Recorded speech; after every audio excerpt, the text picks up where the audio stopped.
events were going to occur in Imperial Beach. So we got on a balcony here at a condo overlooking that stretch of coastline. We saw it was flooding.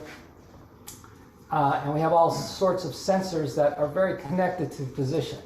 Knowing exactly where you are is pretty important for just about everything I'm showing here, whether it be a drone with a LiDAR on it, which is giving us the wave field. This LiDAR here is also measuring changes in the beach as these waves go over it. This buoy offshore is actually, I think, a GNSS buoy, which is measuring waves using the GNSS technology. And so a lot of connections here between oceanography and geodesy that are essential for understanding what you're measuring and where you are.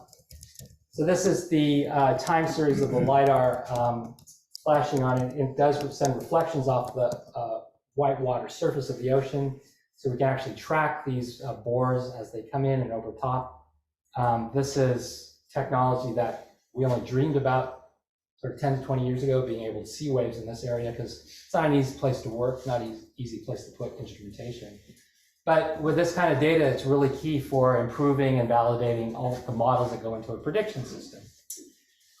So this is the final slide, and it kind of summarizes where we are. If, let's say, kind of we're used to looking at these things in terms of like a tide calendar if you're a fisherman or a boat person or a diver. And so this would be the predicted tide, and you can predict that going forward. On top of that is the sea level change associated with the waves. So this would be the still water level below, and then the wave additive effect above that. And then let's say we started here and we projected forward in time based on predictions of the waves were going to be. So this is putting all the pieces together: the sea level associated with the winds in the ocean, the tides, the waves. And all of these are really critically dependent on you knowing what reference frame you're in. What is the line in the sand that's important? Even thinking about things like, what is the flood threshold? What is the physical height on the land that you're worried about? How is that reference to the ocean? Is it done correctly? That's a complicated issue that I wouldn't pretend to know how to solve, but fortunately, people like Yehuda have set up the framework for all of that, and we're really benefiting from it. I think this is the kind of system that more and more communities along the coast are looking for. It requires a really tight connection between the land and the ocean that I think is going to be a science topic that a lot of us here under Yehuda's leadership are going to try and tackle over the next few years. I'll hand it over to Matt, who will tell you more about these issues associated with the reference frame.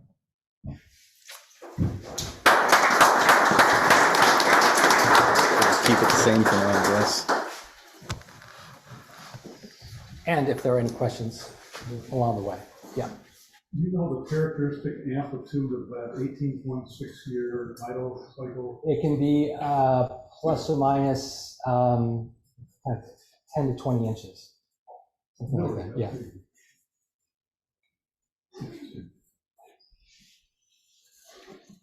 Absolutely crystal clear, Matt. Go ahead, now it's your turn. Oh, and Matt's presentation should always be all set on there. Yeah. Hi, my name is Matt Mazloff, and oh, your presentation. Yes. Okay, and I'm a physical oceanographer like Mark, so I come from his world, and I appreciate the introduction. As you saw from Mark's talk, we really care about changes in sea level. And if you only care about the change in sea level from two observations, the reference frame doesn't really matter. But unfortunately, sometimes you show up at a new location, or you just want to know what the mean sea level is, and then you need to know the reference frame. And that's been the noise in our signal for my whole life. And so I've thought of the reference frame and the GOA problem as just noise, but I've realized over time that some people really value that and treat it as signal. So I'm going to go over, this is a rather technical talk. Yeah, oh, it's great.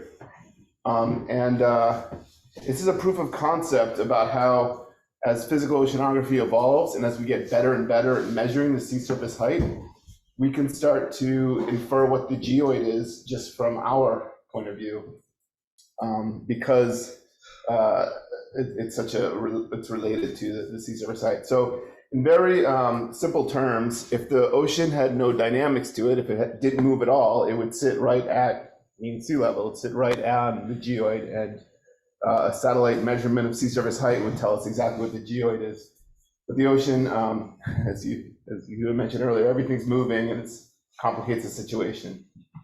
So we will, as physical oceanographers, we will understand the dynamic ocean topography, the height of the surface relative to the geoid, and that's related to the ocean circulation. And there is no, true mean, but we have these epochs or periods where we consider a mean DOT, and we want to know what's going on, and we want to be able to measure that. So this is the Southern Ocean. It's Antarctica in the middle. And what you're looking on the left is the mean sea surface height, that mean, what we call the mean dynamic ocean topography. And on the right is the transport. And so you can see that they're very related, right? The ocean circulation is changing, is lifting the ocean or lowering the ocean from that mean reference frame. So when we go and we measure the sea surface height from altimeters, what we're seeing is we know where the reference ellipse, we know the satellite orbit, and it's giving us a mean sea surface, but that's the geoid plus the dynamic ocean topography. And it's really, that's the main signal. So the bottom left plot, this is still the Southern Ocean here with the Antarctica in the middle. The bottom left that you're looking at is the geoid estimate. And in the middle is the mean sea surface as measured from a satellite. And those have a dynamic range of 150 meters. So these are really big signals. You subtract those and you get something with a dynamic range of about 3 meters. That's the ocean signal on relatively long time scales. So if we have any error in the geoid, even if the altimeter is giving us very accurate mean sea level, that's going to project strongly into the dynamic ocean topography. And like I said, this is kind of this talk gets a little technical, so feel free to interrupt me at any point. Okay, so historically, we've always relied on geodesists to give us a geoid. We've subtracted off the mean sea surface or the sea surface height from the satellite.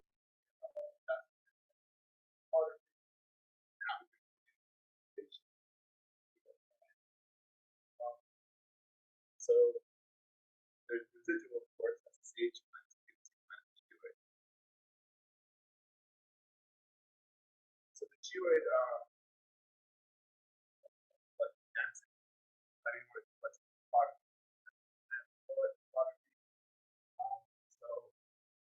what we hypothesize here, this study hypothesized, this is about 10 years ago. It's really interesting.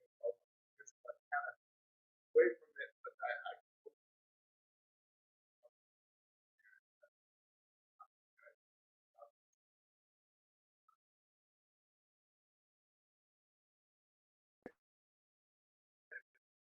nowadays, we get the full population of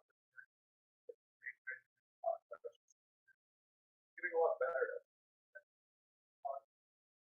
So we think that at this point, we can inform the error on the geoid itself. And so instead of solving, like we have done historically, things like DOT equals mean sea surface minus geoid, we turn this around and say, well, what if we solve, when we do our inversion to figure out what the dynamic ocean topography is, what if we solve for a correction to the geoid as well?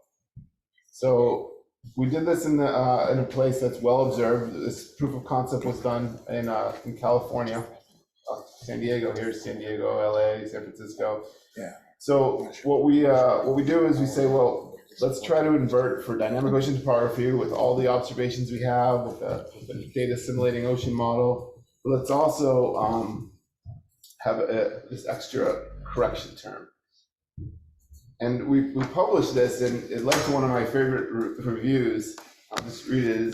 This is an interesting paper, reversing the traditional direction of information flow from gravity data to mean dynamic ocean topography, utilizing mean dynamic ocean topography with an attempt to improve the geoid and gravity information. I did not nominate it for category 1 and highlights because the mere fact that over the last 10 years I had numerous discussions with different people about similar ideas, so it doesn't feel original. At the same time, it might be the first publication. So, in other words, duh. Why aren't we doing this? why aren't we, using ocean information to improve the geoid?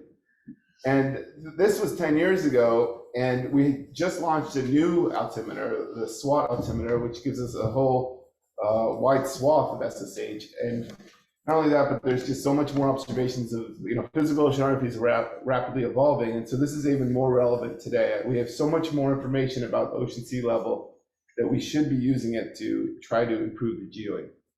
At the time of writing this, the main, the geoid that we were using was EGM08. I'm not sure if it might still be the one that physical oceanographers tend to use, but it's a great product.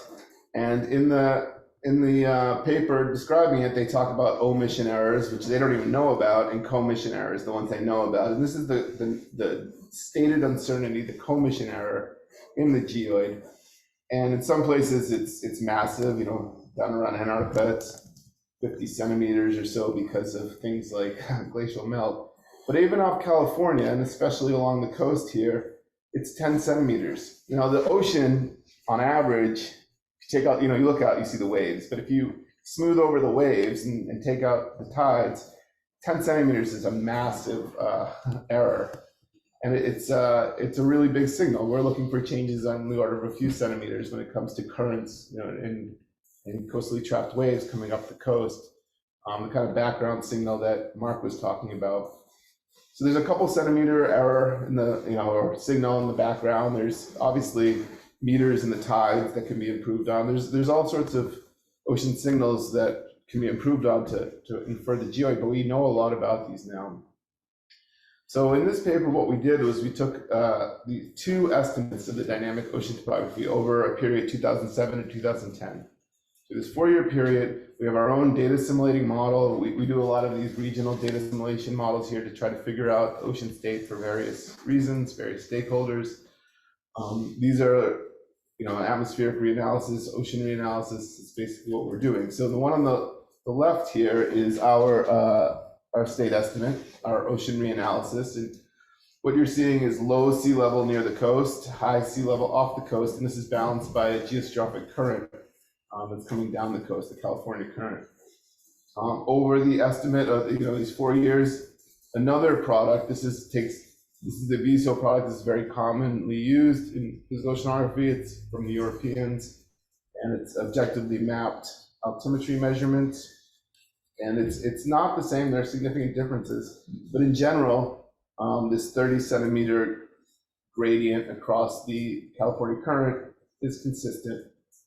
And you can ask, how different are these two? This is the temporal RMS of the temporal standard deviation of the product, temporal RMS between the two over the 4 years. We basically, every day we have an estimate of sea surface height, and we look at the difference. And so we are capturing a lot of the variance. It's consistent between the two. This here needs to be plugged in, dying. And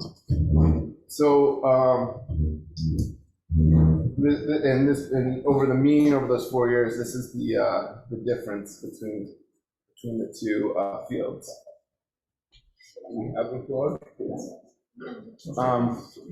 When you talk about 10 centimeters of emission error in the GMOA, yeah, over what sort of wavelengths do you see that? That's their estimate point to point. That's this plot, and this is what they label point to point. So what's it resolving? 100 something kilometers. So from our standpoint, fairly long wavelength.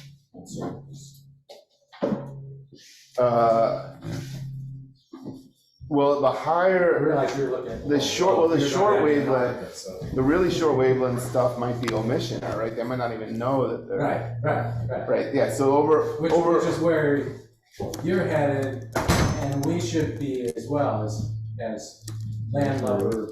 Yes. geologists. So this is probably over scales of 150 kilometers. There's still errors in the order of 5 centimeters. And that's what this study was after, but you're right, that's where we're headed, is much higher, much shorter wavelength.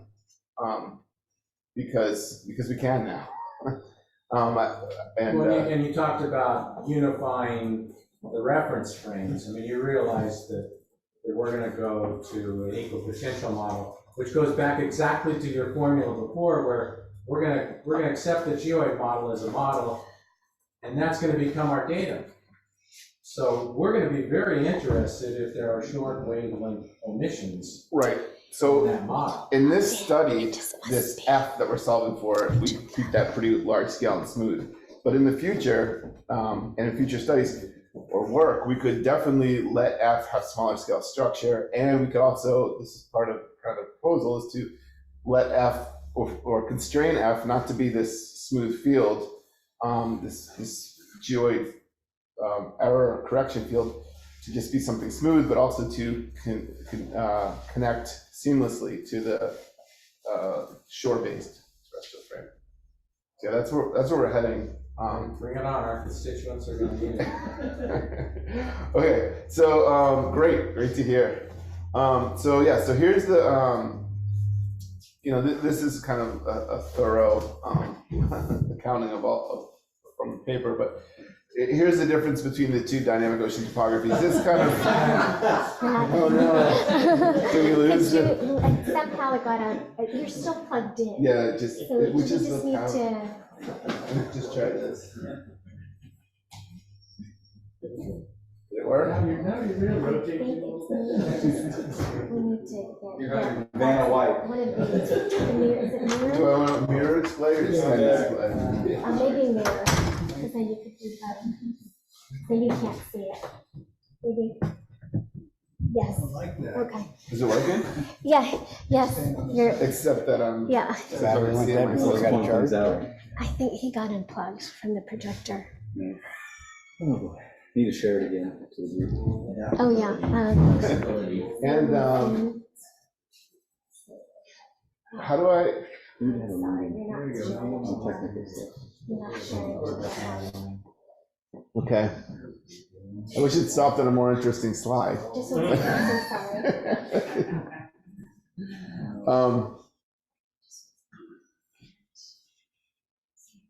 So.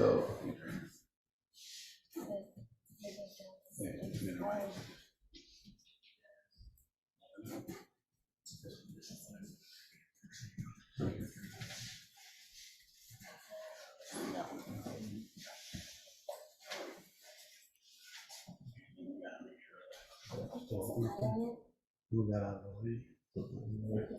Yeah, I mean, really what the story here is that historically the dynamic ocean topography has had such large errors on it, tens of centimeters, that we rely on the geoid to be well known, but we're starting to get a good idea of what the SSH gradients are, temporal variability.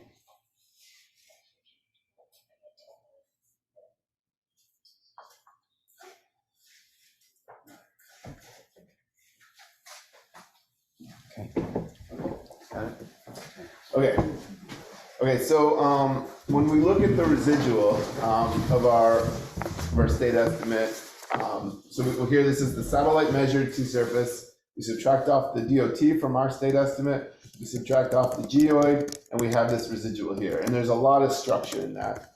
And I don't know how well you can see it, but there's a ton of structure. There's a lot going on, and there's some smooth, large-scale signals. And when I was a PhD student, my advisor told me, don't show me your fit, show me your residuals. And if I showed him this, he'd say, well, there's still a lot of signal in there. So what is that signal? Well, what we do is we take this, and like I said, this is a proof of concept. So I'm only using the Jason satellites here, so I can hold the other ones for cross-validation. But we take them and we map them using 3 Gaussians added together. One represents the noise along the altimeter line. One represents the mesoscale eddies in the ocean weather basically, and the other just this large scale spreading of the signal. And this is the correction field we get. So this is that residual field after we've mapped from the altimeter from the residuals. And it's got, as we could kind of infer from those lines, a ton of structure and a large dynamic range. Here's 30 centimeters of structure. This is a big deal. So we could say, well, this is either error in the geoid or error in the ocean field. If we add it to the ocean field, this is the dynamic ocean topography mean. If we add that, basically add this field to that, we get this structure, which isn't what we think like the 4-year average ocean sea level looks like. It's got a lot of unphysical kind of bumps and things in it. More cross-validation, just to show what happens. This is the busiest plot, but I think I'm going to go through it because I think it's interesting to kind of see what's going on with regards to the signals we're measuring from space. So I do this for each satellite we have. So Topex when it was Poseidon when it was in orbit A, Topex Poseidon in orbit B. I have all these different altimeters over all the 1992 to 2013, and these here, 2007, 2010, this group, this is Jason 1 and Jason 2. These are the ones we did this study with. All the rest are independent. But the first thing you'll notice is no matter what satellite I use, I'll explain each of these lines. It's pretty consistent. We could have done this with any satellite. We just happen to use Jason, but this is cross-validation that what we're showing here is pretty robust. So what I'm showing here is the first thing is if you just take SSH, the top blue line, if you just take sea surface height measured from altimeter and subtract the geoid, what's the RMS over this California current region? And it's about 11 centimeters. Right, so that is the ocean signal. The ocean signal is going to be about 11 centimeters. I just took the satellite measured mean sea level, subtracted the geoid, I got an RMS of 11 centimeters. Now, if I take the same thing, I take the satellite measured mean sea surface, I subtract off the mean ocean signal that I've estimated over these 4 years, and the geoid. Now I have an RMS of about 8 or 9 centimeters. So there's still a large signal in there. That's from the time variability of the ocean. And there's multiple lines here because there's different estimates of dynamic ocean topography, but it doesn't really matter. Then we look at the red line, and the red line is when I take the mean sea level and I subtract off the time varying, my inference of the time varying ocean state and the geoid. Now I have an estimate that gets down to about 5 centimeter RMS. And the final line is going from the red line with the pluses to the red line with the circle. This is the this is the time varying ocean state minus the geoid plus that geoid correction. And so even though I solved for the geoid correction with these 3 satellites and got the RMS down to about 4 centimeters, if I add that geoid correction to any of the other satellite RMSs, it brings it down too, which is evidence that this is kind of over this period, 1992 to 2013, a mean error in the reference frame. And so I think this is the last slide. What I'm showing here is that this is, I hope you can see it. The lines probably should be a little thicker, but this was that RMS field for cryo. This is just a given day, a given time period, I believe, or maybe it's a given month, but it's a short period of time, right? If you just showed up somewhere like Mark might do and want to know what sea level is from his beachside balcony, you have this short period of time and you get the residual from cryosat, and it looks like this with an RMS of 6.7. Near the shore, RMS of 9 centimeters. But if I added in this geoid correction, which was solved for a different time using different data, my RMS comes down by about 2 centimeters. And it also, what's more important is this has a lot of structure. This residual had all this negative signal, and now the residuals look like noise. So it's giving confidence that in taking ocean observations, we can correct geoid, can correct the reference frame. And this last point is more for just saying that this projects to shorter times in space, in more specific spaces. So to summarize, we used two estimates of the sea surface height from 2007 to 2010. We solved for a correction for a field, given constraints of smoothness. We solved for a field that would give us a better fit to the satellite data of sea level. We were able to reduce the RMS over the domain by about 1 centimeter, and we came up with a correction field that is basically as large as the ocean signal itself. It's got a range, dynamic range of 15 centimeters and RMS of 3 centimeters, and has significant structure, and really implied that EGM-08 has a bias in the Southern California Bight of like 15 centimeters. And this was done in 2014. The observing system has grown and is better, significantly better, especially with the new launch of the SWAT altimeter. We didn't even include tides in this. We took them out in a kind of crude way. We could put tides into the assimilating model and optimize those as well. And that's a pretty big signal, obviously.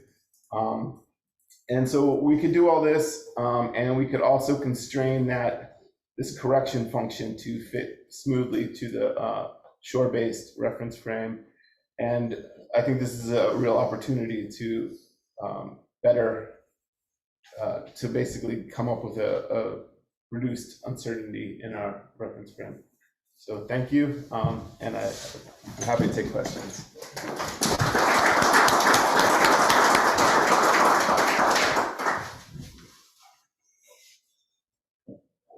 What are the most important observations to get the dynamic ocean topography, and how do you do that? That's a great question. I'm not sure. Just a single measurement doesn't really help, because you can get the right answer for the wrong reason in these assimilating models, and you need to have a pretty good. Is most of it wind driven? It's for this study where we're not worrying about tides, it's mostly wind driven, and so getting the winds correct. But that's part of the problem. That's what we kind of solve for, to get we get the best estimate of winds from a reanalysis, from a weather center, and we drive our model, and there's discrepancies with the data, so we adjust the winds and we adjust the initial conditions of the model to get better fit to the data. Here we also solve for this. Typically we adjust the atmospheric state and the initial conditions. Here we also adjusted we also solve for this correction factor. Given that we already have the altimeters, assuming that you're not going to buy me a satellite, the next best thing would be things like gliders, for coastal regions, gliders going on and off, measuring the temperature signal, salinity signal. You get a lot of bang for your buck from bottom pressure sensors. They give you a really great time series, and that's, so I think, a combination of observations. But that's a question we could, the observing system design question is something we could address. I just haven't. That's kind of one more thing to do. Any additional questions? Any idea where the weakness in EGM-08 is coming from? Is it the satellite gravity data was just not high enough resolution? Well, so EGM-08 is not, the gravity data is far too coarse resolution. They're not using that. What they're using a lot of is the altimeter, the mean sea surface. And the ocean. From the ocean, yeah. We're surveyors, we work on the land.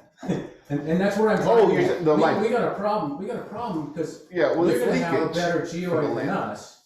Your elevations are going to be better than ours on the land. And we've got to find, because we work here in California along the coast, we've got to find a good way to transition between your superior geoid and the inferior one that we're going to be stuck working with in 2025. Well, that's why we have that. That's what I was discussing this morning.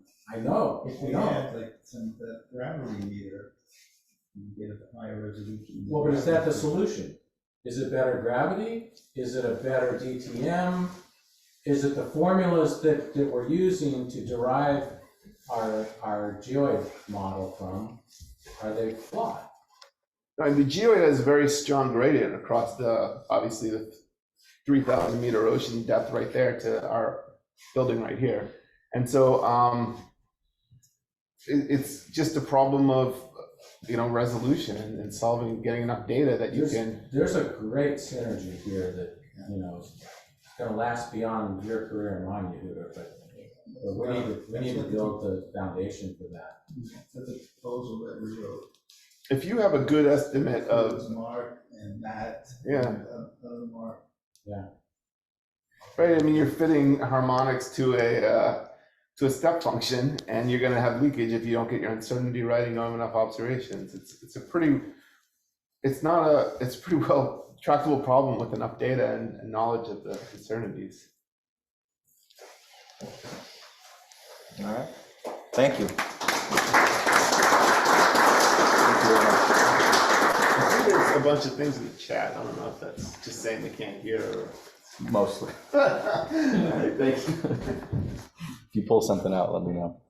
So I'd like to thank, I didn't get a chance to introduce Dr. Mazloff. So Matthew Mazloff, he's a researcher at Scripps Oceanography since 2008 and is a physical oceanographer specializing in ocean data assimilation. Next, I'd like to present Bill Funderburk. He's the Southwest Engineering and Region Manager of the Network of the Americas, NOTA, and he's going to give us an update on EarthScope.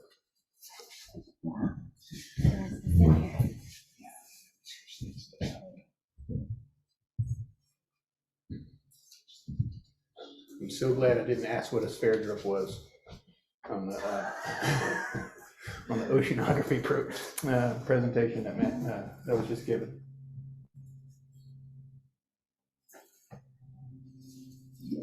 Scientists and what's all. Yeah.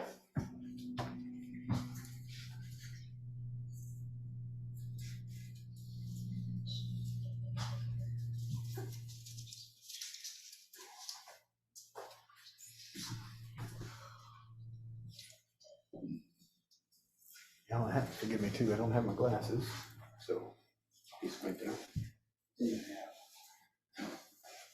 Maria, it's in the app.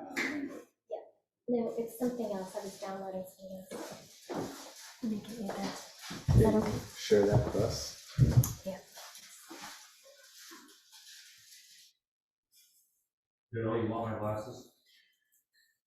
Maybe. Maybe. Would you be able to see Yeah, it? sure. You should be able to know it.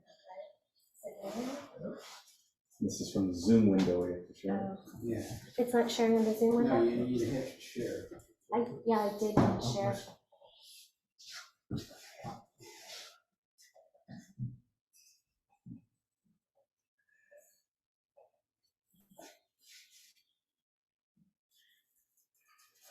Share.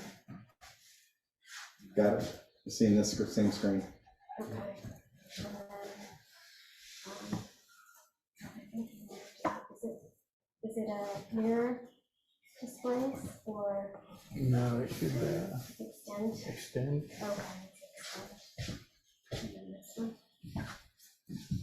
Yep, perfect. Thank you, Marie. Okay, thank you. All right, thank you, everybody. Super happy to be here. For those of you who don't know me, my name is Bill Funderburk, as introduced. I presented here twice virtually. Super honored to be here in person this time. And today I'll be just updating some of the efforts that we put forth in EarthScope. We were UNAVCO. We have since merged with IRIS. And so if you don't recognize that name, it's okay because we're a new incorporation. And so I am the regional manager for the Southwest region.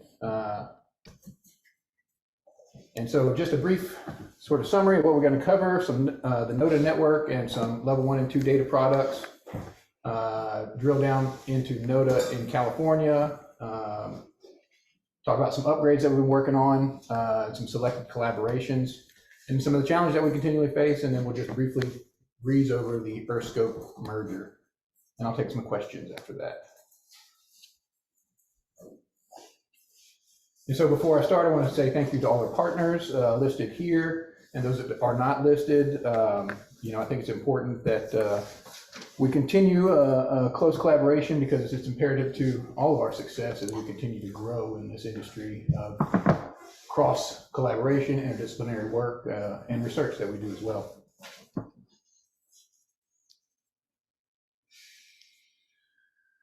And so here is a hemispherical map of the NOTA network. It covers all the way from the Aleutian Islands down the west coast into Baja, Mexico, and into the Caribbean. We've got approximately 1,140 stations total. And so I have the old numbers that I presented last time there at the bottom in the menu, in the legend there. Currently, we've got about 805 multi-constellation GNSS receivers employed, up from last year that was 777. And currently we also only have 304. We've knocked those net RSs down to a 304 count of just GPS only. We're working really hard to modernize this entire network, but as you can imagine, it's a massive funding and work endeavor.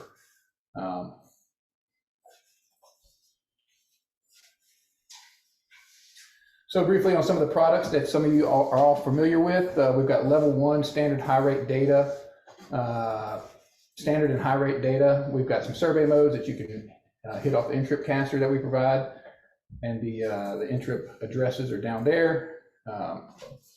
And then we provide position solution time series, velocity solutions, position offsets, tropospheric parameter estimations, all kind of really cool products that are used for the science community, survey community, and facilitate a lot of really good work that you guys have presented on already. And so currently, NOTA California, we've got 542 GPS GNSS stations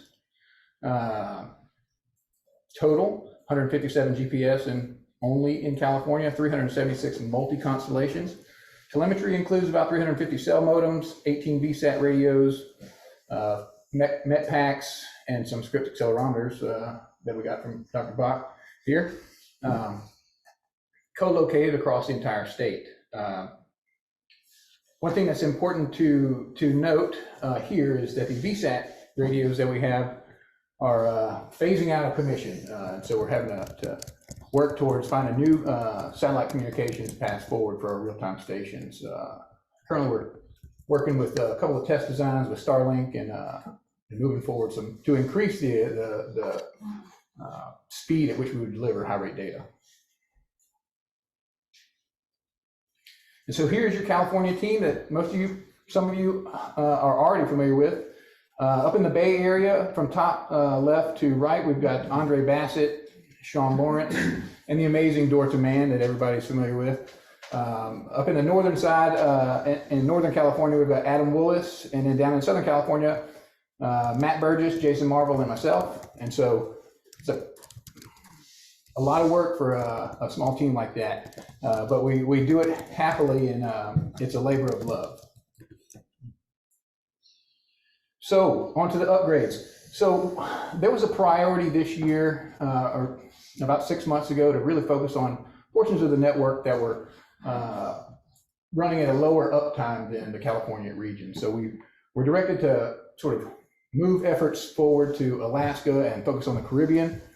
But not to say that we haven't been working in California as well. We've still done some regular one-off break fixes, upgrades here and there, about 13 or 14, but nothing like a big project network upgrade like I presented a couple times in the past, like the 29 Palms project upgrade and the Bishop network upgrade. But as we move forward into the the warmer part of the year, we'll be back into the Mojave. So you think that would be reversed, but it's not. Bill, quick question. That might have been an earlier slide. Do you no longer use microwave radios in the Imperial Valley for telemetry? Say it one time. Do you no longer use microwave radios in Imperial Valley for telemetry?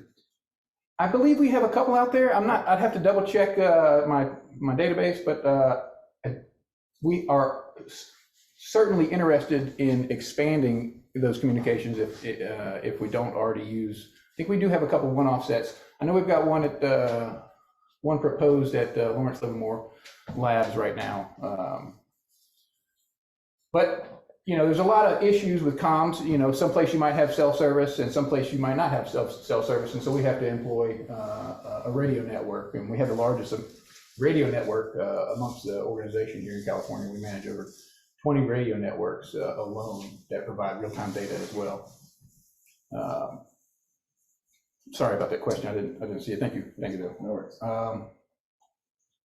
And so on the upgrades, we're constantly, you see, we've been everywhere from Alaska, dealing with frozen ice boxes, chipping away ice out of the enclosure box here to access the site, down into the Caribbean, to do new installs, station upgrades, and here's our experimental Starlink site here on the top right. I don't know if anybody can see it, but this is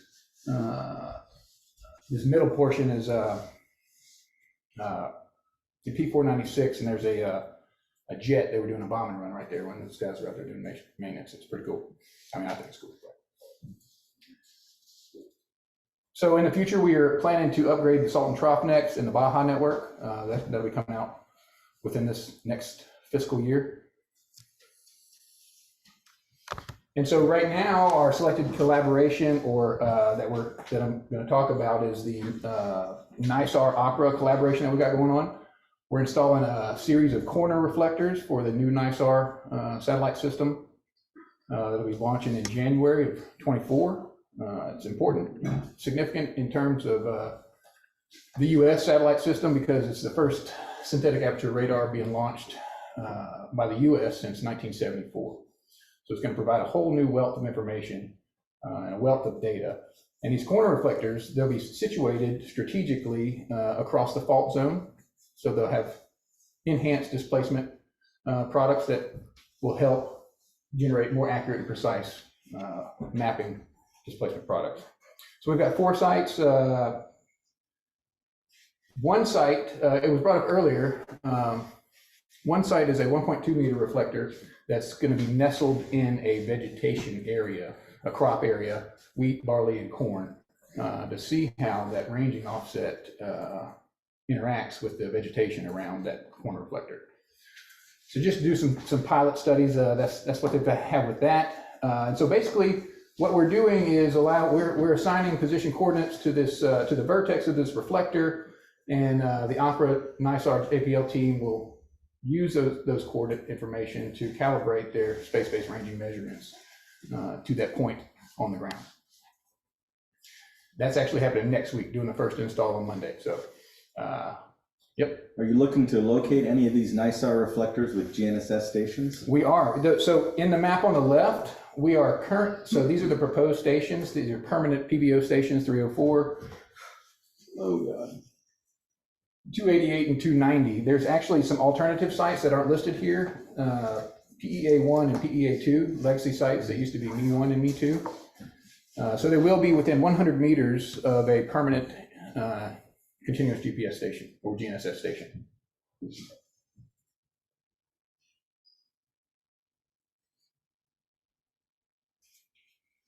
And so some of the challenges that we face, much like everybody who operates any kind of earth science research or program, constant precipitation. This past year took a big hit on the network with all the floods and the snow.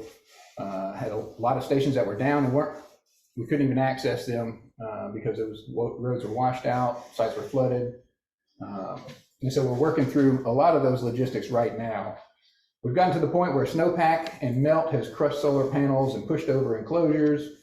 We've got high heat from damaged cabling, like here in the Mojave, circled here, literally just melted the cable. And so you go out there and you're like trying to figure it out, and oh, the cable's melted. Amazing. We got fires. This was a National Core station. Here in Santa Barbara, TJRN. We rebuilt that one last year. And then also the ice. I just wanted to highlight again. Some of these Alaska stations, they literally had to chip the ice off of the entire enclosure before they could get in the enclosure, and then get into the enclosure and then chip away all the ice in the enclosure.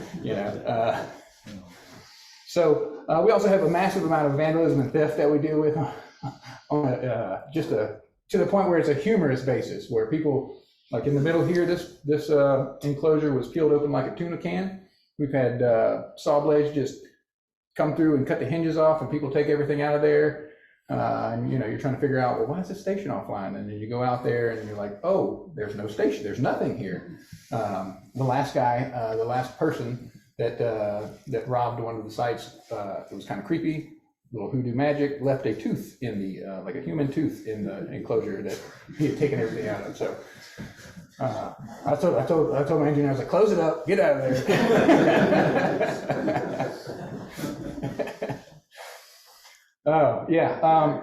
And obviously we the challenges that's not listed here is funding. We're limited to a certain amount of money each year. We can only buy so many receivers and antennas and modems and equipment, each year. And so as nice as it would be to, upgrade those 304 stations in California, in one fell sweep, that's a lot of money, and that's not including labor and travel and all that too. But we're looking for, we're always looking for external partners. You hear them? Caltrans, we worked together before, and I think the most important thing that we all do as a community to continue to move forward is continue to collaborate and just lean on each other if there's questions or issues or help needed. I think that's going to be the continued key to success and the way that progress is made in the most appropriate manner. Okay, so we came through the merger. UNAVCO and IRIS, the Incorporated Research Institutes for Seismology, merged on January 1, 2023. In hindsight, if you ever go through a merger or organize a merger, don't do it on Christmas holidays during Christmas vacation. But so currently, the way UNAVCO used to operate the gauge facility for NSF, and IRIS operated the SAGE facility, the seismic advancement for geodetic engineering, geosciences and engineering, excuse me. And now we are merged into one EarthScope consortium. And those of you who have been around a while, we're back to the EarthScope. We started out as an EarthScope project, went into UNAVCO and IRIS, and now we're back full circle, 20 years later into EarthScope terminology. And so in 2025, there'll be an open competition again for the SAGE gauge facilities, and we'll recompete as one facility to operate both the gauge SAGE facilities into one unit.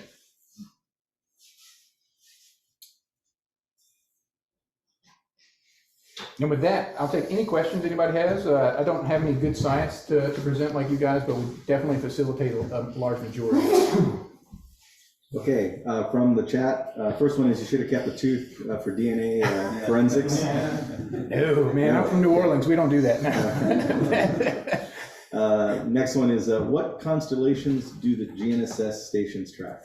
They track the main four: the Baidu, Galileo, GPS, and LONASS. Yes, thank you. Are you transmitting all those constellations? In your real-time correction? I'm not sure about that. Not necessarily.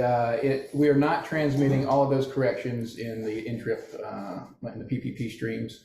We're not transmitting all of those signals in the PPP stream. And if that's something that you're interested in, let's get together and let's get with the data services group and see what we can work out. I think because it'd be amazing. That's important. It is important. It's very important. Sorry, go ahead. I have kind of two-part question. One, I was curious how that Starlink test is working out for you. Are you transmitting, I heard sometimes that can have dropouts, like so if you're trying to do a continuous transmission, it might be issues. And the second question is, I tried to tap into the NAPCO intrip network, but you're broadcasting kind of a different coordinate frame than is usable for our uses. Is there a reason behind that, or So let's hit the Starlink first, and we'll talk about coordinate frames next. So with the Starlink sites, we've had some pretty good success. They're self-pointing towards the constellation. The issue is the power consumption. So right now we can only run them on AC sites. Given our power budget on DC sites, they draw about 30 watts So just with all the other equipment that we have going in there, we're waiting for them to develop a better low power DC system. We've got some experimental products out there. The one that you saw in the picture, that's at P193 at Point Reyes. We've been very successful with that. The issue too that goes along with that is that there's not so that was a traditional Starlink RV unit. Currently there's not a way to use multiple Starlinks and modems from an account. And so we've reached, so we have system-wide monitoring. Right now, if you buy an RV Starlink unit, it's going to go, you set your account up, it's on your cell phone, you got the app, but you're limited to that Starlink, So we're working on ways to do a sort of network approach with a system of Starlinks like we have with our current VSAT radios. Okay, and the next one was coordinate systems being streamed. Your broadcast. Yeah, I'd have to double check, but I believe we're broadcasting an IQRF coordinate system. Yeah. And depending upon what you need, what are you trying to? Like NAT 83. Yeah. I would focus on the ITRF and transform it to NAT 83 personally. I don't know that we could set up a custom thing, but it's certainly worth discussing if that's a need. Yeah, some of the drones and stuff, they'll tap into the N-trip network, but you can't. It doesn't have the adjustability as you have with like a data filter or some whatever you're receiving. Yeah, and the other thing too, I would just note that when you're in the field and you are using the N-trip solution, if it's an RTCM N-trip solution, it's not like you have to go and select the station that you want to use, right? So when your source table comes back, you have to select the mount point that's nearest to you. It doesn't do an auto select function like some networks do. Yeah, no problem. And my email's here if you want to shoot me an email, and I can pass that information along and see if we can't get you some sort of helpful solution. Thank you. Oh, I'm sorry, one more question. What is your typical Starlink uptime, and what is your latency to the server? So latencies have proven to be lower than the current VSAT radios. I don't have any kind of latencies off the top of my head, but the uptime on a Starlink, it's been down for a couple of weeks. We just got replacement parts. They're very slow to give replacement parts. But before it went down, it was up the entire time. So it was up about 2 months, and then it went down for some reason. We never figured out why it went down.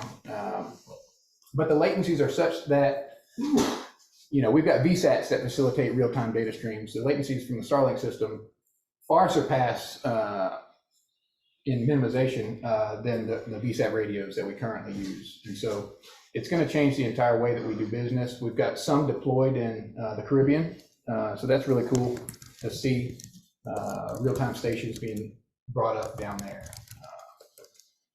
And the other thing is that we're currently in process working with a vendor, a third-party vendor, that will help provide the solution, the Starlink solution that we can't get directly from the company. And they have a bigger power budget because they have the face is heated. So if it's freezing cold outside and there's snow that's mounted on top of it, it'll kick on an automatic heater inside, heat up the dish and melt that snow off so it can continue to repoint and transmit. It's really good, sophisticated technology, but in terms of a service provider, Starlink itself, that's why they have a third-party service provider that they sort of subcontract that stuff out to. I hope that answered the questions. Thank you, Bill. Hey, thank you guys so much. I appreciate it.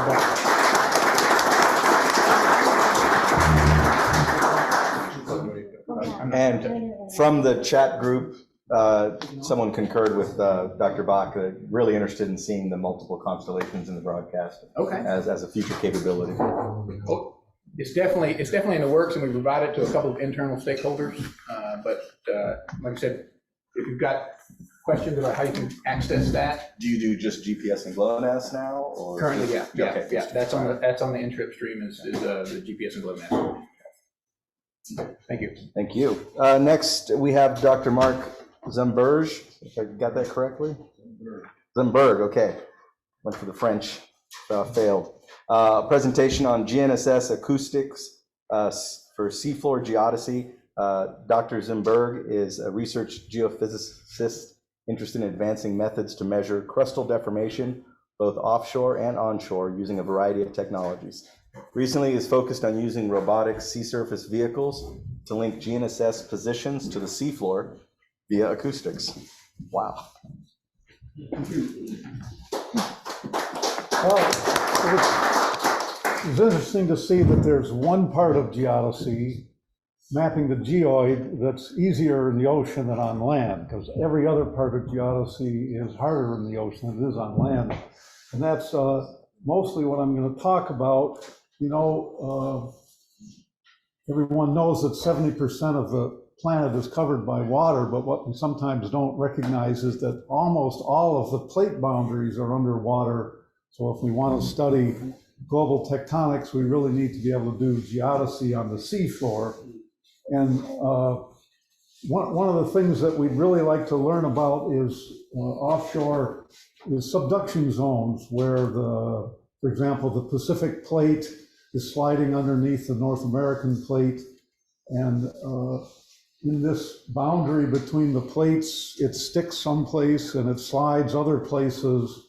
And we'd really like to learn where it's sticking and where it's not, so we can better anticipate where and when a magnitude 9 earthquake will occur offshore Oregon and Washington. That will be a fairly devastating event that we know happens every 300 or 400 years. And the last one was a little over, last one was in 1700. We know that because the tsunami it created was recorded in Japan. So by trying to measure motions on this pile of sand called the accretionary wedge that's underneath the coastal ocean, and we want to see how that's moving and try to infer what's going down at the plate boundary. So we have several methods. Mostly they're things that we've kind of done on land and try to adapt them to the seafloor. And I'll talk about as many of these as I can get to. The first one is kind of an obvious approach that's been tried in a couple places where you just have a GPS antenna mounted to the seafloor, but poking out above the ocean. This was a development that Tim Dixon's group in Florida undertook, and simply by measuring the tilt of this spar buoy that has a GPS antenna on top, they can track the position of an anchor on the seafloor. Now this works. This test was done in like 20 or 30 meters of water. The group is trying to advance this to deeper water, but probably 50 or 100 meters is kind of the limit of how well this kind of technique will work at the 1 centimeter level. It's kind of the target. So for many decades now, a group at Scripps has been advancing a method that's called GNSS-Acoustic. And basic idea is that you have a platform. Originally it was a ship. Lately it's been a robotic vehicle, a wave glider. You get the position of this surface platform in a GPS coordinate system, and then use acoustic methods to determine the positions of objects on the seafloor relative to the platform on the ocean surface. Now, when this was first thought about, there was a very big problem, and that is the temperature coefficient of the speed of sound in water is terribly large. It's a few tenths of a % per degree C. So if you're going to try to do a range by measuring the round trip travel time of sound waves in the ocean, but you don't know the ocean temperature to something like a millidegree everywhere, you're never going to be able to turn that time into a distance precise to a centimeter, which is what we'd like to do. However, way back in the 80s, geophysicist and oceanographer at Scripps, Fred Spiess, realized that the temperature structure of the ocean is very stratified. So even though you might not know what the temperature profile is or what the sound speed profile is, if you have an array of seafloor transponders, and a transponder is kind of like a corner cube for those of you who have used EDMs for ranging. It takes an acoustic, here's an acoustic signal and sends it back, so you can measure the time to that transponder. If you have an array of those on the seafloor and you range to all of them from the center, then this error from the unknown sound speed profile is common to all these paths and only affects the vertical measurement of the platform, not the horizontal measurement. So you indeed can determine the coordinates of that array of transponders to a centimeter in the horizontal dimension. As I said, originally we used surface research vessels. They cost about $60,000 a day to operate, and you have to spend about a week ranging to each of these arrays of transponders to get a coordinate to a centimeter. So it was a very expensive method, but a guy at Scripps, who's now retired, Dave Chadwell, developed a method using these robotic vehicles called wave gliders. Wave glider at the surface looks like a surfboard with solar panels on it, but hanging below it is this thing called the sub. And as the waves go up and down, the surface float moves a little more than the sub, and some articulated fins on the sub tend to propel the system forward. And it's got a rudder and a computer, and you just write a program and it follows that track. And it can then go about a knot, and it just orbits above the center of an array of transponders on the seafloor, determining their position to about a centimeter.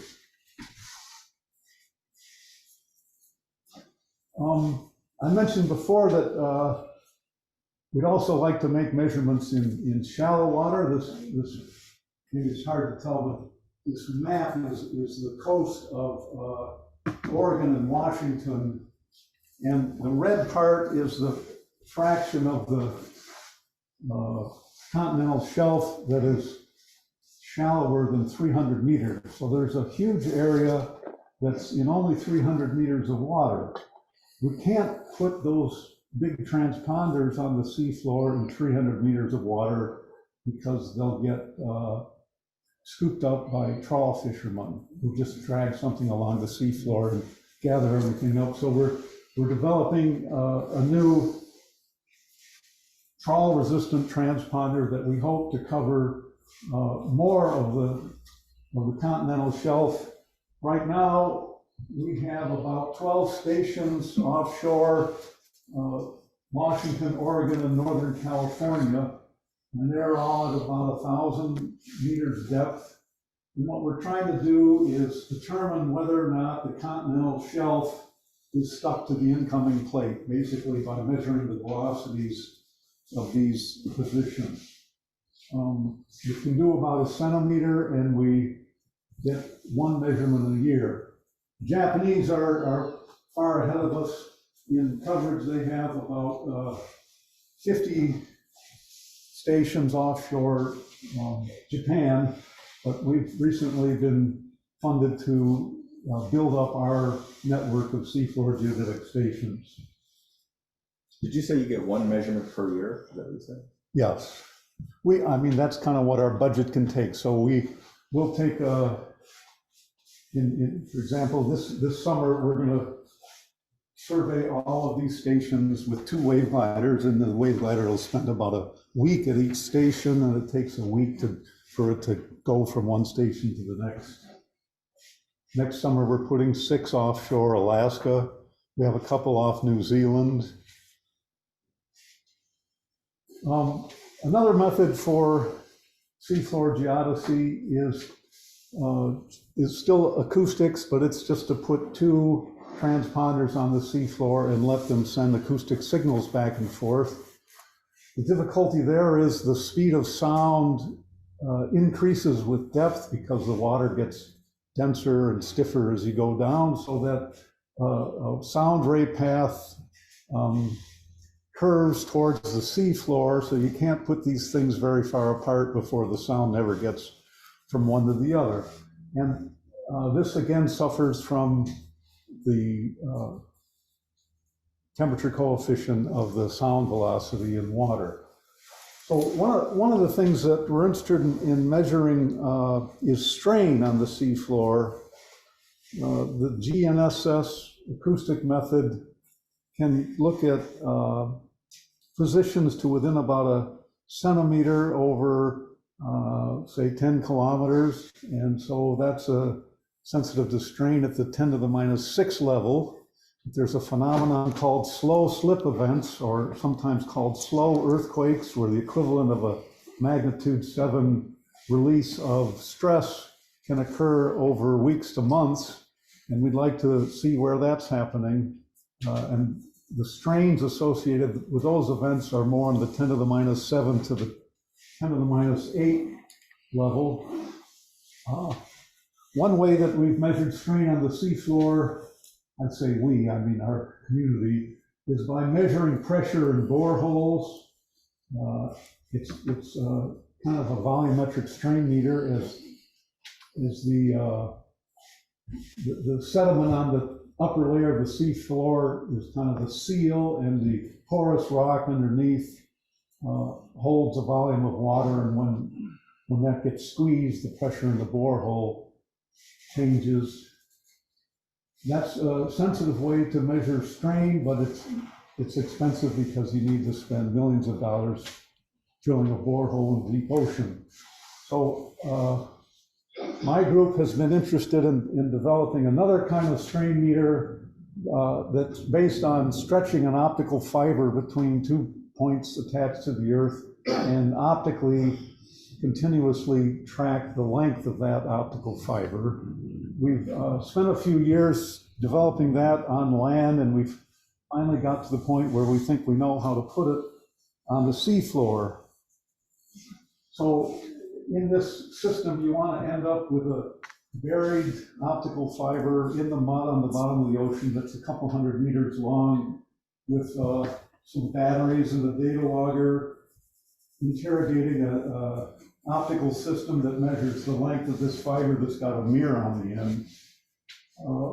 The hard part is getting it buried on the seafloor. So last year we tried a new method where we had this sled that has a fin on it, and we put a spool of fiber optic cable on this sled that's fed down through a fixture through the fin to another anchor, and then we drag the sled across the seafloor, and it pays out fiber.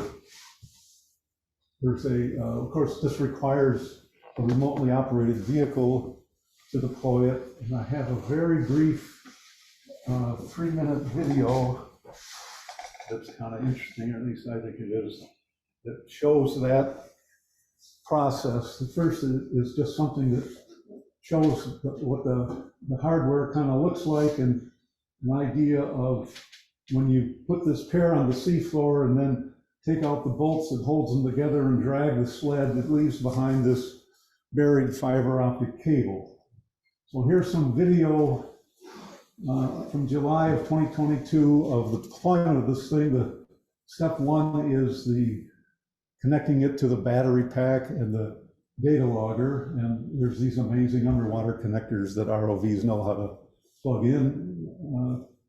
Power has to be off when you plug it in, so now there's a switch to turn on the computer and the power supply that controls a laser and photodetectors.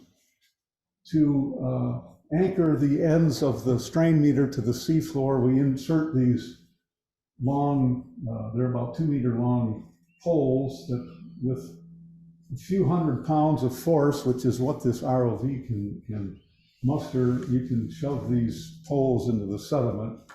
Now it's taken out the 2 bolts that held the 2 anchors together, and now it's dragging the sled across the seafloor, and you'll see another view in a second that shows the cable spooling off the spool. We have a very sophisticated tensioning system. It's a couple of bicycle brakes that hold on to the seat plate of the spool.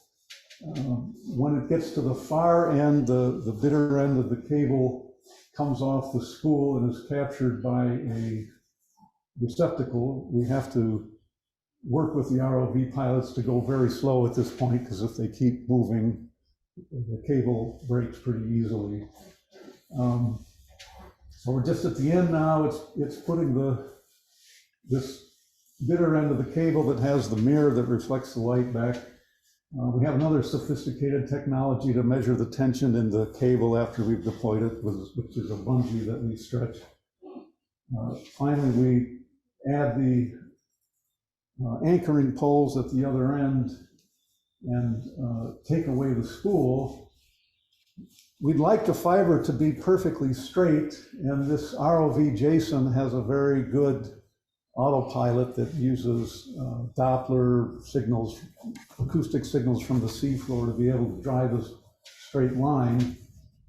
After we finished, we drive across the sled track on the seafloor and see how well it did. So I wish I could show you the data from that, but unfortunately it was in July of last year. It's being recorded right now, I hope, and we're going back in July to collect the past year of data and replace the batteries.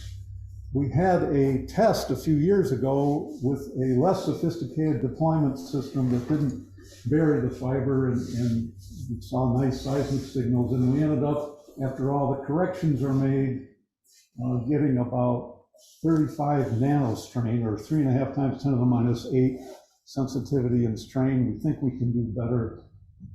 And now so we think there's a good chance we'll be able to observe slow slip events.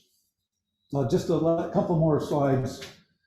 A lot of things we try to do on the bottom of the ocean are similar to what we try to do on land. There's a group in Monterey Bay who have developed an autonomous submarine, an autonomous underwater vehicle that has a mapping sonar, and it travels close to the seafloor, getting its own depth by measuring pressure, and gets the depth of the seafloor, and it can drive around and make a map with a precision of about 20 centimeters.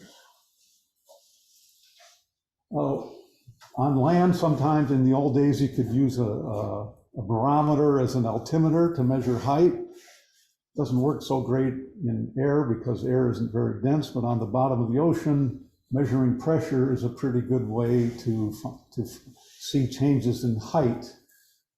There's a difficulty in the pressure gauges drift with time, so you have to separate out that drift from real change, and there's ways to do that.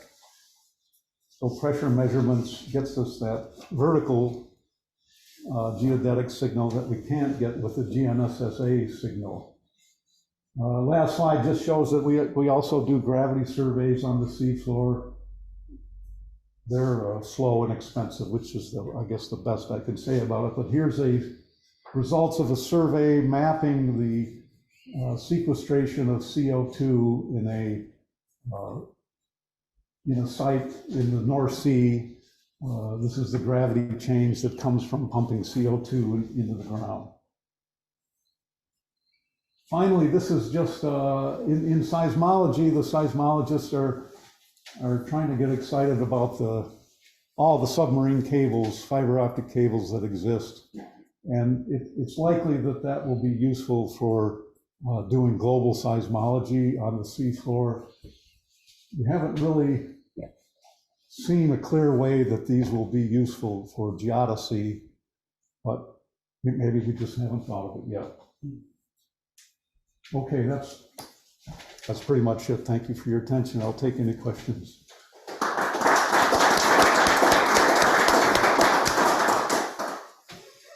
So a couple of questions. The first one is, how do you mount those transponders that you were talking about getting down at 100 meters or something? And the second one is, how do you backfill the channel that you put that cable in? Or does it just backfill itself because it's mud and sand? The latter. If back when I'll get a video when we go back next year, but it just, the little bits of currents move the sediment around, and it you probably won't even see anything there. As far as how do we position the transponders, we put down concrete benchmarks that weigh 600 or 700 pounds, and those sink into the sediment. And in those, I mentioned those North Sea gravity surveys. In the North Sea, there's probably about 200 of those concrete benchmarks that have been put down on the seafloor. And they've been surveyed with gravity and height over many years. And below, as long as they're below a couple hundred meters of water, they're very stable at the millimeters per year level. At shallower depths, sometimes there's some aquatic animal activity that they like to dig down and live underneath, and when they scour it out and they move. In the deep ocean, they're surprisingly stable. The seafloor is in many ways easier than up here. There's no frost action, there's no rain, there's very little weather, so the seafloor is a pretty stable place. Okay. All right, thank you.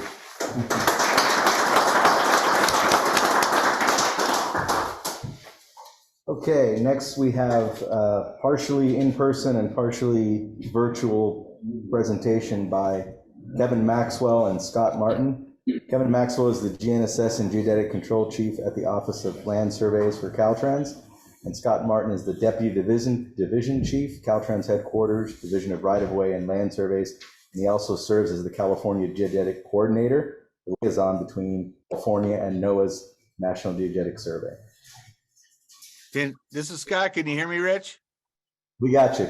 Okay, so I'm only going to take a minute, and then I'm going to turn it over to Kevin because he's in the room with you all, and I think he has some really good things to share. So on the geodetic control front, or geodetic coordinator front, I think worth mentioning to this audience is I'm also a member of the board of directors for American Association for Geodetic Surveying, and we are currently working on developing a geodetic certification examination or certification program that likely will, the exam itself will likely be hosted by NSPS.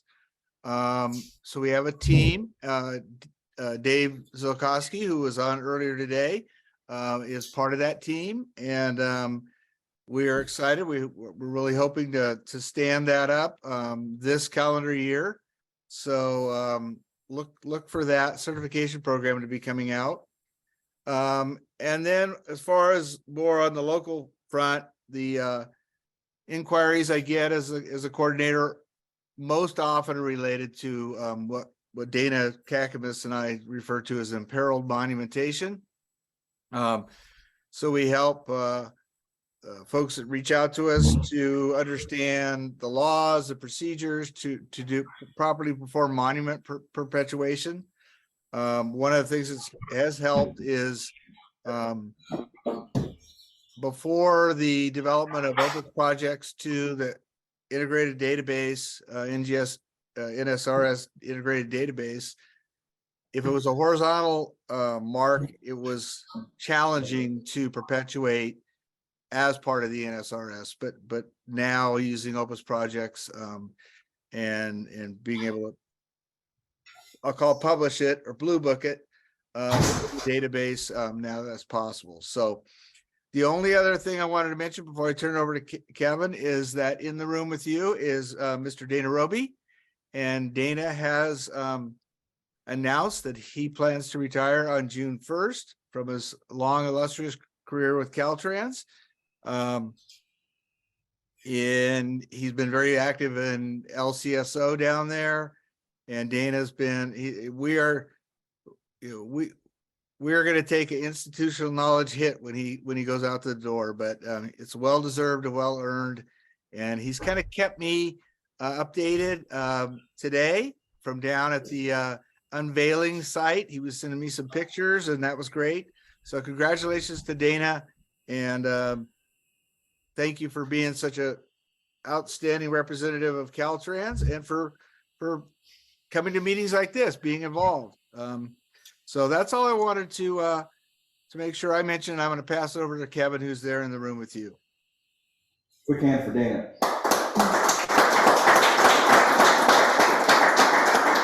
Thanks, Scott. All right. Good afternoon, everyone. Again, my name is Kevin Maxwell. Am I looking at the owl? It's looking at you. Okay. So I don't have a presentation. I was just going to come give a quick update on what we're doing in the department. And as I'm sitting here, things are popping into my head. But again, you know, as far as Caltrans is concerned, I'm the contract manager for the work that's performed by CSRC. And so we're working on upgrading our new master agreement with CSRC. And one of the task orders that we're looking at doing here in the near future is a new EPIC update for the state of California. Caltrans is a consortium member, a dual consortium member of the CSRC. And then, so yeah, the next thing is, on behalf of the department, we put together a proposal for the NOAA grant, the geospatial modeling grant. Basically focuses on two things, active control and passive control, you know, as far as expanding our Caltrans real-time network and then getting observations on the passive control.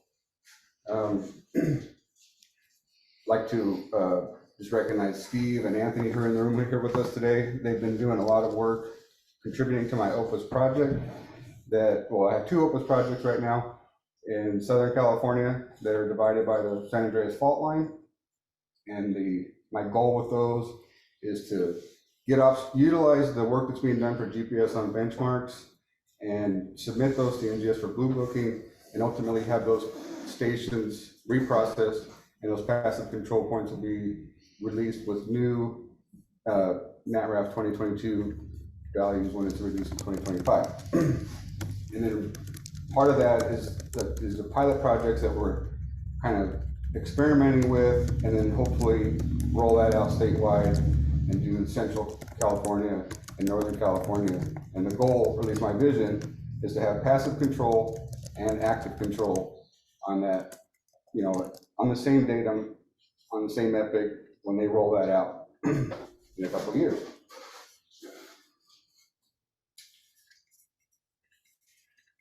And then also, hopefully, if we are awarded, part of the proposal includes upgrading all the GPS only stations that are operated by EarthScope. So that'd be a huge win for the community to convert all those from GPS only to full constellation.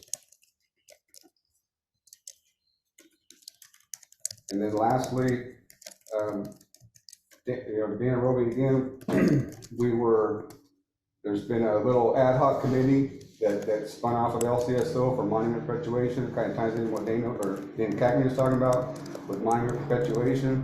So there's a couple of Southern California county surveyors and a few other folks that are working together to try to put together some guidelines on how to do basically the basics of monument perpetuation. And we're hoping to have, well, it's kind of changed actually, because it first started out to be a guideline, and now it's sort of transitioning into maybe more of a something on the CLSA website. But it's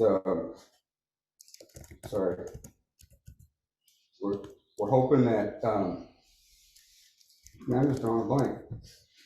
Being led up by the couple counties, Orange County, Kevin. Yeah, so California surveyor for Region Fairland, mainly County. Right. So we're hoping to eventually come up with a guideline, and that could be shared with the community on how to do monument perpetuation and put the, you know, the cities on notice and just have a set of standards for that. Kevin, you might mention it's also going to cover benchmarks as well as Good vertical control and horizontal control, because as Dana mentioned, we're losing just a bunch of benchmarks that people don't realize about. Right, yeah, so geodetic control and cadastral control. So that's all I got, just a quick update on what we're working on. Any questions? How many stations are in the CSRN or real-time network? Right now, we have like 9 sub-networks kind of spread out over the entire state. I think physically it's like 210 stations, but a lot of the stations have dual node licenses where there's common boundary. So, Yeah, I'm talking about the real-time stations. yeah, the active stations, it's about 210, I think, but they're not owned by Caltrans, right? No, yeah, okay. So how many, I think there's around maybe 50? Oh, the Caltrans owned? Yeah. Yeah, something like that. So there are 570 stations in California from NOTA, but there are also another about 150 stations that are operated by some by us, some by the U.S. Geological Survey, a growing number in Caltrans, and also probably water resources and the Berkeley network bars. So together we have over 700 stations that are real time. And we're able to retransmit the Caltrans stations, and those have a full GNSS capability. Yeah, that's going to be that's a good improvement. Yeah. And then I don't know, I guess I could highlight, you know, we've created a couple of social media pages for the CSRC. One is LinkedIn, and we just recently made an announcement that he was taking in, I think, 12 of our stations and added them to the network, the concrete builder stations. Yeah, we just added 12, and it's about close to 50 stations now. Yeah. Right. So, I want to ask Bill about how many stations have you been able to have other groups? Oh, that, say it one more time. So I'm just saying, how many stations, I know that the NOTA is trying to get partners. For example, the GARD network, they just got 2 stations named there. How many of these stations are being absorbed by other groups? That's one question. The second question is, are you able to integrate other people's stations? So, number one, first question, we went through a decommissioning project where we decommissioned approximately 10% of the 1,500 stations. So some of the stations have been given back to BAR, some to USGS, so the 150 that we gave away. And so the second question was, Are you the other direction? oh, can we ingest other data? Other stations from others? We can, yeah, we can. I think there's some fundamental techniques that we would prefer stations be built that are in our network, but we do have other stations that aren't just braced ones. We do have concrete building monuments in our network as well. Yeah, what's the requirement? Do you have to follow that to be able to do that? Pretty much. You just have to make sure everybody is in agreement that outranks me. Yeah, we can include other stations that Caltrans are building besides pillar monuments and things like that. We've got a ton of building monuments that we're putting up, and we're going to continue to put more and more of those up. But I know those don't really meet the scientific needs, but for the real-time needs, and for what we need them for, they work out just fine. So, well, a lot of your stations are monuments, not on buildings. Well, we're making progress right now. Like, within the last 2 years, we're putting them on buildings, looking for masonry buildings, like on our Caltrans maintenance yard and stuff like that. And we're also trying to partner up with some public agencies to see if they have a nice masonry building in a key location on a coastal area that we could slap a building mount on and get some coverage along the coastline. Orange County, they just left, kind of look at some possibilities in their county to do things like that. So like you just mentioned, the ones in Orange County, I was starting to get involved in that coordination because we had a large hole in the north part of Orange County where 2 are lost. But to be clear, the stations that you would help to facilitate, the data streams would be available back to the CRTN? Yeah. Okay. If they wanted to receive the data from them, yeah. Okay. See, I had a misunderstanding in an email communication, and it was understanding that it was not going to be available back, so I just kind of wasn't putting an effort into it. So Oh, okay. I want to be clear. What hole is there? Sassy and the one just west of it, like Anaheim and west of it, we lost 2 of them out of the OCRTN, and so it got kind of. Because they were have to. One was in a maintenance yard that was redone, and the other one. To decommission 2 stations, even those. Yeah. So, and I was starting to coordinate with, contacts at the city of Anaheim, for example, where they've got a lot of water facilities there, like basins, which have power and buildings, to maybe we could get something put out. But then I thought I understood that Caltrans was saying that. We were gonna let the public go directly in, because of IT security issues and stuff like that, but if we were to provide the data to CSRC, that's how the public could benefit from it. We're getting all their stations. Okay, Yeah. very good. So have you gone any further in that particular case with those 2 in Orange County with No, Kevin? we're and- still ongoing with the Okay. public discussions there. Cool. I'll get back involved then, because I've got some contacts, maybe they can provide some places to put it. Perfect. Hey, Kevin, I'd like to thank you for those LinkedIn posts. Oh. It's really nice to see the news on, a professional site like that. Yeah, thank you. Yeah. Very good. So, yeah, that's it. So, Kevin, this is Scott. Just one quick thing to add. Bill Funderburk talked about the decommissioning of about 10% of their array, and Caltrans took over initially 7, and I think then 3 more. So we took over about 10 of those, and we're working to upgrade them. But part of that, the challenge to that was there was no absolute antenna model for the upgrades we wanted to do with the tall radome. So Kevin has worked with Trimble and the folks over Geo++, whatever it is, over in Germany, and that absolute calibration is being done right now. So we'll be able to upgrade those stations to full constellation and have the antenna model for them. So just thought I'd mention that. Yeah, it's a good point, Scott. It's good. Were those all Aztec? I forget all these little details. Say it again? Were those all Aztec filtering antennas? The ones we're working on the calibration for? No, it's the new Trimble TIV2. Okay. Apparently there wasn't a calibration with that in the tall radome. Okay. And since we got a limited to brand contract with Caltrans, we have to purchase Trimble equipment. And then so in order to get the latest, we had to get that calibration done, and the folks at Trimble offered to help with that. So looking forward to that. And then if anybody has any GNSS, like, GPS on benchmarks or observations that they want to maybe see get included in my Opus projects and get those stations blue booked, reach out to me. Or if you want to get some observations and then help contribute to the Opus project effort. And again, so when 2022 rolls out in 2025, we have active stations and passive stations all on the same datum.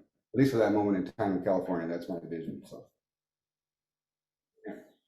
Well, 3 hands came up. So one comment: Opus GPS on benchmarks just requires 2 photos, but if they are going to contribute to your project, you're going to need that third, above photo, the chest height photo. Is that a selfie or? Actually, yeah, Opus Projects is asking for it, but I think it'd be ideal to get that eye level view, 6 feet, looking down, 2 photos, and then the log sheet that's available online.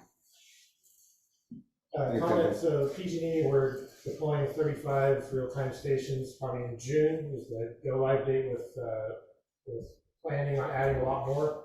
We're all building them out currently. They're not public, but we're working to make that public. With Caltrans is one of our potential partners, so more to come on that potentially. And then a question on the Epic, you said, for the reprocessing. Is it full reprocessing, like the 2017-5 reprocessing? That's what we're thinking, because we're thinking that we're going to probably need to bridge the gap between 2017.50 and then until we adopt the new datum.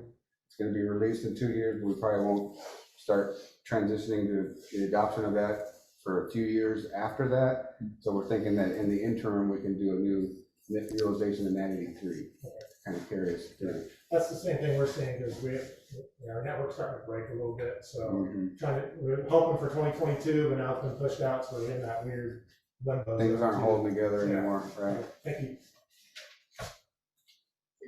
Have you guys used the Opus RTK yet? Just curious.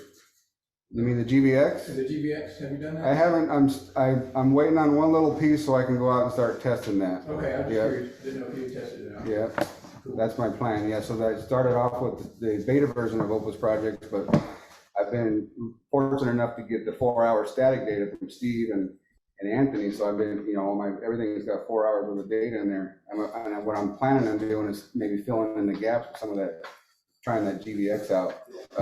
Put the icing on the cake and Google up those things. So. Anything else?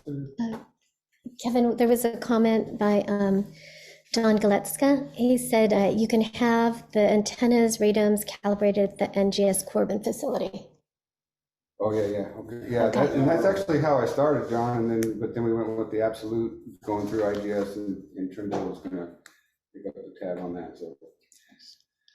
It was related to how long it's going to take to get it back. It's only going to be the relative calibration. You want it right away, and you want the absolute. Any other? There may be a general question, to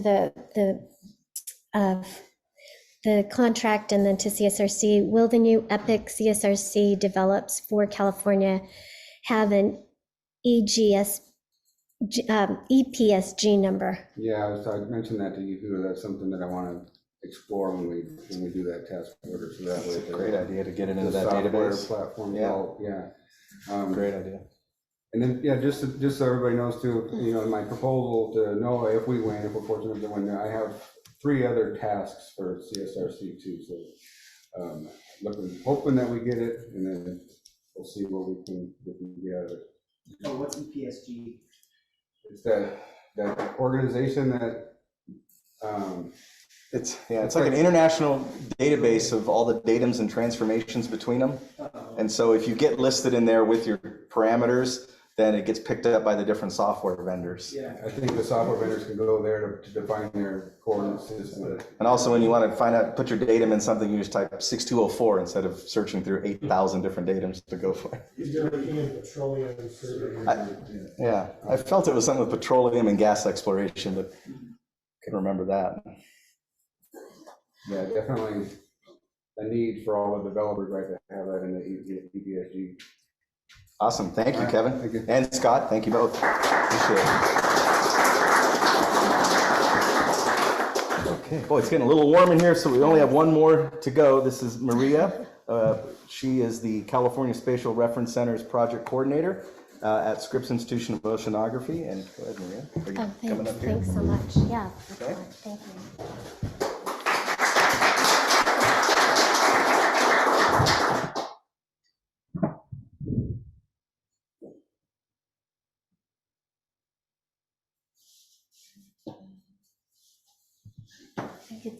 Is it sharing?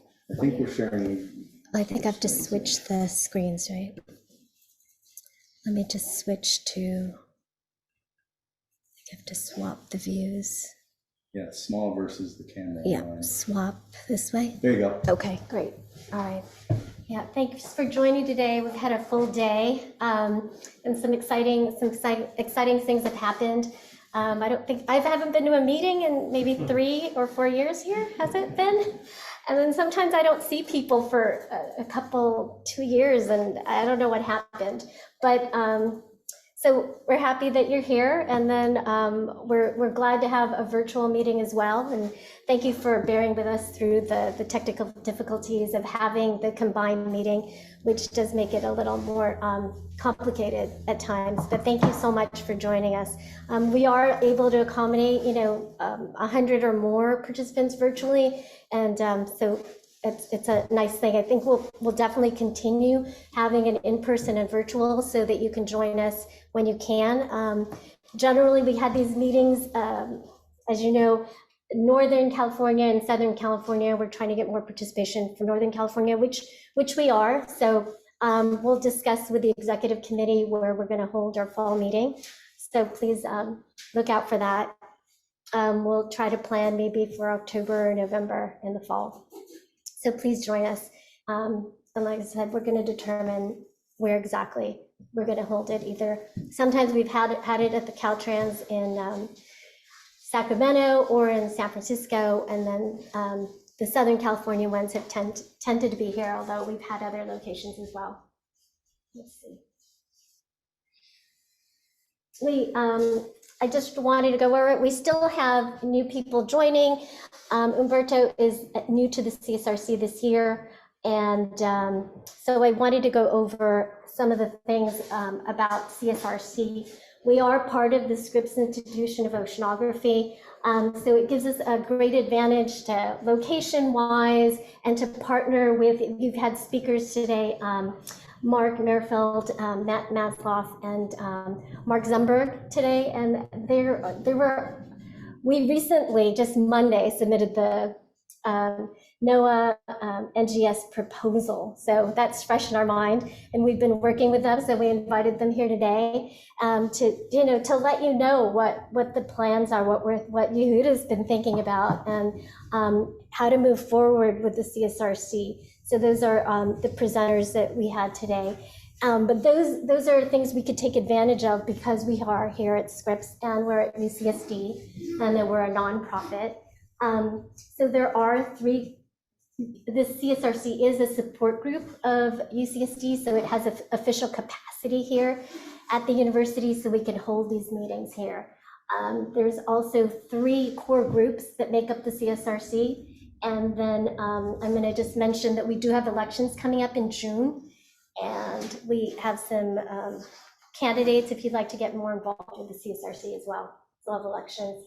I'm also going to just mention the California Real-Time Network, and then the consortium, some usage, and then some funding.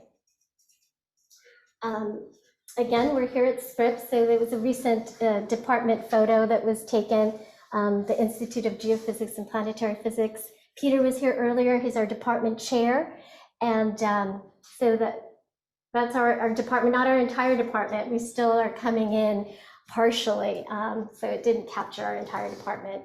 And then we did take a picture at the SIO5 with our group, again, a couple years ago now with COVID. So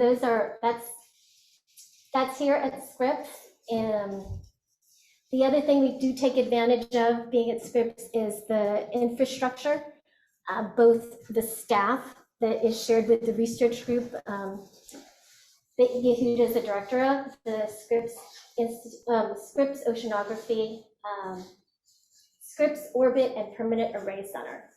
So it basically staffs the CSRC. It provides the infrastructure for lab equipment and space here. So that is an advantage to the CSRC. And we can leverage the research funds that Yehuda receives to do the activities that we want to do with the CSRC and the California Real-Time Network. As I mentioned, it is a support group, so we do have an official capacity, and we can have these meetings, we can help raise funds for the CSRC as a group. And then there's some of the history that was started. It has a long history now of almost 24 years, 25 years, and as Greg mentioned, it started with meetings, 10 years before that. So we do have a long history. And then we do have the coordinating council. We have an executive committee, and then we have the consortium of the California Real-Time Network. So the coordinating council, this is a meeting of the coordinating council. There's about 60 stakeholders that represents counties, private surveyors, public surveyors.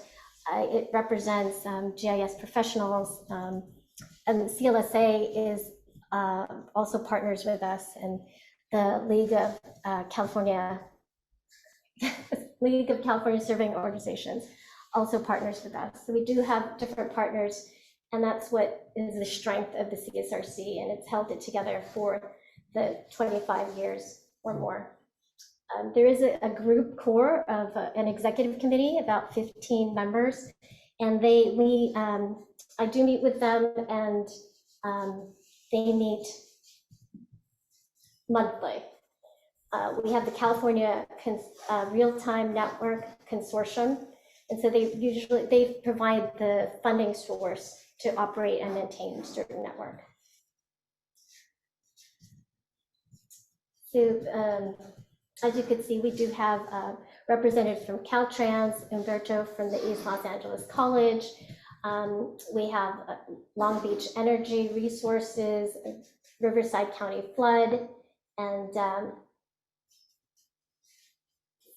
we have even Stephen Martin is retired, but he also is a member of our executive committee.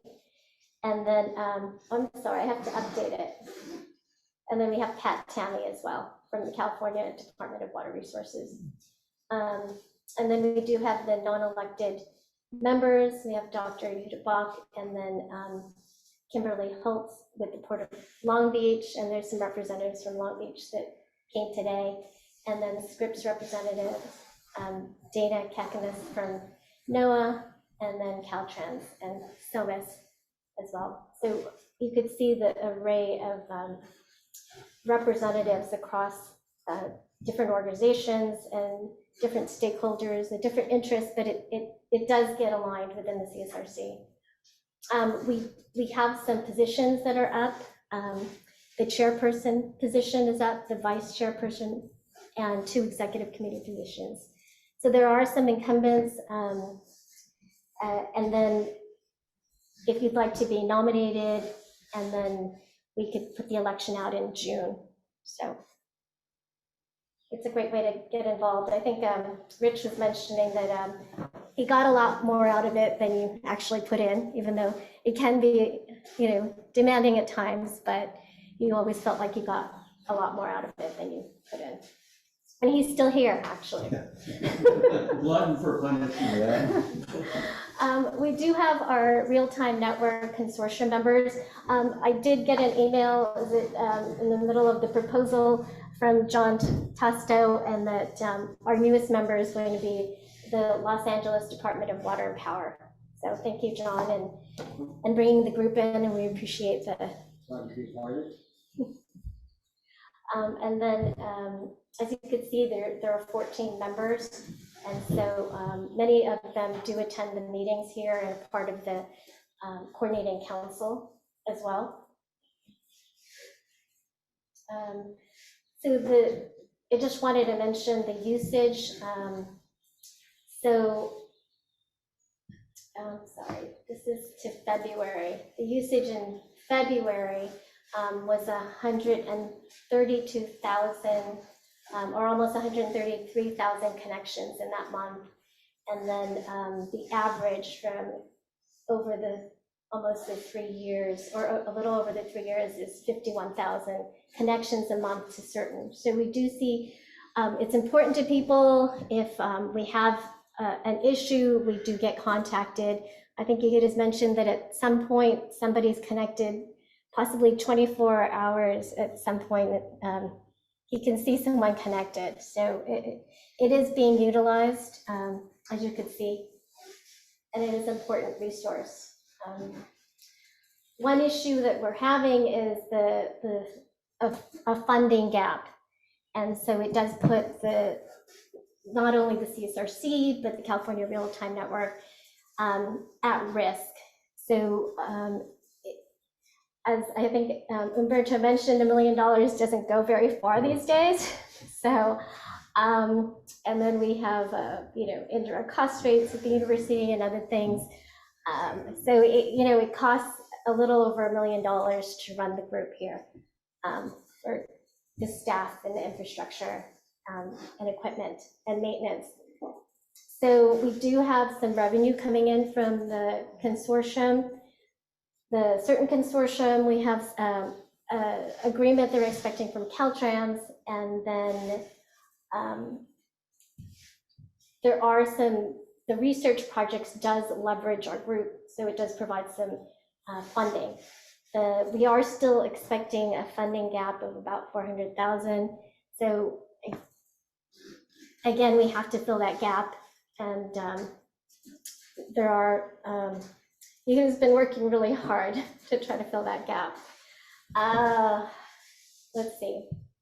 So most of the funds that come from our research projects are NASA grants. We do have a smaller funding from the U.S. Army Corps of Engineers and also the State of California Assembly Bill, and that's for like a landslide project. So due to the direct funding for CSRC uncertain because of the lack of direct funding, our operations are at risk. There have been some grants that we're waiting for to hear about. The NASA grant is one. The recent NOAA NGS grant that was just submitted on Monday, we're waiting to hear back. Well, it'll be a little bit, but we're hoping to hear some good news there. And then we have new partners with that grant, again, as you saw in the presentations this afternoon. Let's see. And then there are some discussions with the Department of Water Resources and SOMAS for service contracts. And those are mostly what we have waiting in the sidelines, and we're hoping that those things do come in.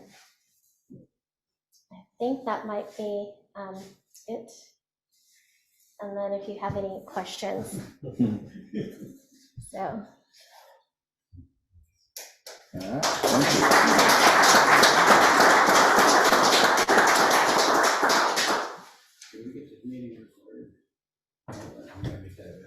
Yeah, it should be recorded to the cloud. And yeah. Yeah, thank you so much for joining. Thank you for joining virtually. And then I don't know if there's any last minute questions or comments. I don't see any questions.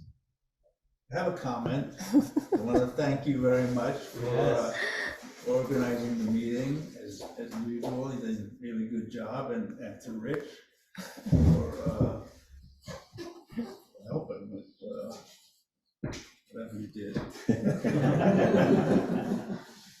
Dr. Bach, you get credit for hiring her. I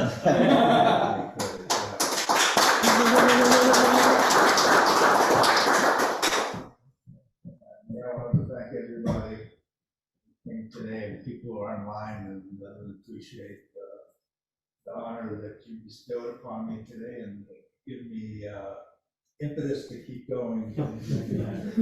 Thanks, everybody.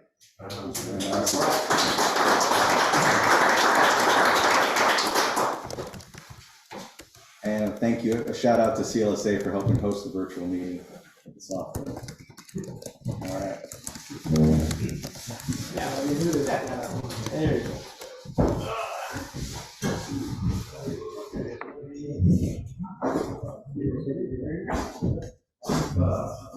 Thank you, and again, I hope you get to join us in person. Good job, Maria, and good job there, everybody dealing with the technical stuff.